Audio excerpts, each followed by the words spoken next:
এটা ছিল আমার স্কুল লাইফের শেষ দিন, মানে ক্লাস 12-এর এইচএস পরীক্ষার রেজাল্ট দেওয়ার দিন। আর এইটা ছিল আমাদের ক্লাস 12-এর রুম, যেখানে আমরা বসে কি করিনি, মজা, আনন্দ, গল্প, পিএনপিসি, টিফিন শেয়ার, মারপিট, ঝগড়া সব করেছি।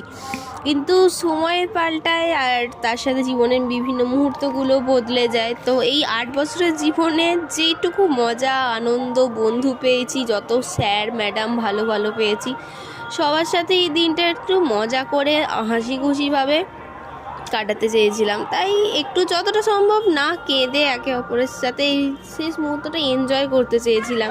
তাই কত যে ফাজলামি মেরেছি তা তোমরা দেখতেই পাচ্ছ। তারপরে আমরা সবাই মিলে একটু গান করি, মানে মোট কথায় যে দেখতে দেখতে 8টা বছর কিভাবে কেটে গেছে আনন্দ, খুশি, মজা, ফাজলামির মধ্যে দিয়ে আমরা বুঝতেও পারিনি। তো যাই হোক, আজ জন্য